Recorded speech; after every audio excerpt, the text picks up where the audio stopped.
তুমি বুঝবে তুমি ভুল করছো।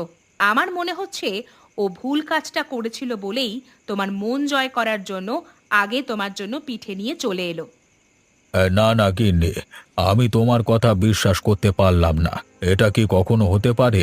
তুমি ভাবো তো, কেউ কোনো দিন আমাকে এর আগে পিঠে খাইয়ে গেছে? কেউ খাইয়ে যায়নি বুঝতে পারছি, কিন্তু কেন যে হঠাৎ করে পিঠে খাওয়াতে এলো সেটাও তো বোঝার দরকার। তাহলে তুমি কি বলতে চাইছো? নগেন তাহলে সত্যি করেই হরিপদ কাকার মাথা ফাটিয়েছে? আমি এইমাত্র গিয়ে তার অবস্থা দেখে এলাম, বিচার না পেয়ে যেন আরো মুষড়ে পড়েছে। কিন্তু নগেন তো সমানে অস্বীকার করে চলেছে এ কথা। তাহলে ওকে শাস্তি দেব কিভাবে? আমি বলি কি, হরিপদ কাকা বলছিলেন ওনার নাকি খালের ওপর বাঁশের বাড়ি তৈরি করবার খুব ইচ্ছে।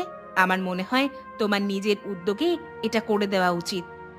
খালের উপর বাঁশের বাড়ি করে লোকটা যে কি করতে চায় আমি বুঝতে পারছি না। আমি বলি কি, তুমি এক কাজ করো, খালের ওপর বাঁশের বাড়ি তৈরি করে দিয়ে খালে কিছু মাছের চারা ছেড়ে দাও, তাহলেই দেখবে সমস্ত দিক থেকে সুবিধা হবে। ঠিকই বলেছ। তাহলে হরিপদ কাকা সেখান থেকে আমার মাছগুলোকে দেখাশোনা করতে পারবে, তাই তো? একদমই তাই। তুমি আর বেশি দেরি করো না, আজকালকের মধ্যেই হরিপদ কাকার সঙ্গে কথা বলে কাজটা সেরে ফেলো, তাহলে দুদিক থেকেই সম্মান বজায় থাকবে তোমার। সব দিক থেকেই ঝামেলা থেকে মুক্তি। হ্যাঁ, এরপর আমি এই খালের উপর আমার নিজের বাঁশের বাড়িটা তৈরি করে নিই। কি ব্যাপার নগেন, তুই এখানে কি করছিস? এত বাঁশ কেটে নিয়ে এসেছিস কেন এখানে? আমি এই খালের উপর বাঁশের বাড়ি তৈরি করব। কেন? অত তোমাদের প্রশ্নের কি আছে? হ্যাঁ, তোমরা দুজন তো কালকে ঝগড়া লেগেছিলে, আজকে আজকে তোমরা একসাথে ঘুরছো কেন সেই প্রশ্ন কি আমি জিজ্ঞাসা করছি? আমি সেটা বলতে চাইছি না। আমি তো শুনলাম এখানে নাকি আগে হরিপদ কাকা বাঁশের বাড়ি তৈরি করতে এসেছিল। তুই নাকি তাকে মেরে মাথা ফাটিয়ে দিয়েছিস। তাহলে তুই আজকে এখানে এই কাজ করছিস কেন? এই তোমরা যাও এখান থেকে। আমার যা মন যাচ্ছে আমি তাই করছি, তোমাদের অত কথা শোনবার আমার কোনো প্রয়োজন নেই। একটা কথা বল দেখি নগেন, তুই কি গোপালদার বাড়ির উঠানে পচা টমেটো ছড়িয়ে দিয়ে চলে এসেছিস? না না, আমি কেন করতে যাবো এই কাজ? আমি এসব কাজ করিনি। তোকে দেখলে আমার খুব সন্দেহ হয়, তাই জন্যই জিজ্ঞাসা করলাম।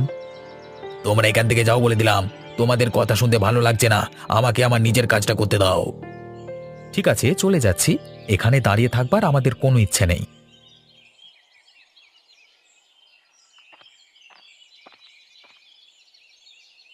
কোথায় কাকা? কোথায় আছেন আপনি? আমি স্বয়ং আপনার বাড়িতে এলাম।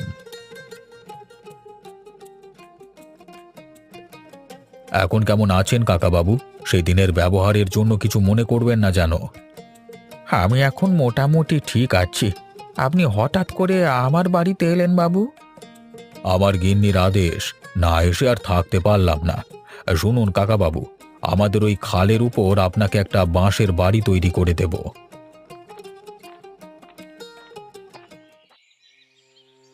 আপনি বলবার আগেই ওই নগেন ইতিমধ্যে সেই বাড়ি তৈরি করতে শুরু করে দিয়েছে। দেখেছেন বাবু, ওই ছেলেটার মনে তাহলে এই ছিল, আমাকে কালকে এমন মার মারলো। তার মানে নগেন আমাকে হাত করে এসব কাজই করতে চাইছিল। আমার গিন্নি তাহলে মিথ্যে কথা বলেনি। তাহলে একটা কাজ করা যাক। কি কাজ বাবু? নগেন যেমন খালের উপর বাঁশের বাড়িটা তৈরি করছে করুক, কিন্তু সেখানে ও নিজে থাকতে পারবে না, থাকবেন আপনি।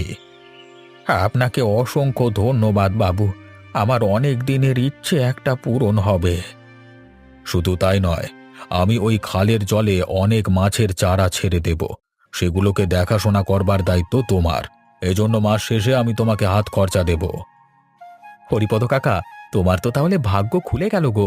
নগেন অনেক চেষ্টা করেও বাবুর মন জয় করতে পারল না।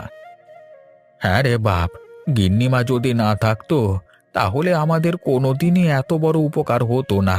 আপনাকে অসংখ্য ধন্যবাদ অবিনাশ বাবু। আমাকে ধন্যবাদ দেবার প্রয়োজন নেই। এবার একবার নগেনের সাথে মুখোমুখি হতে হবে।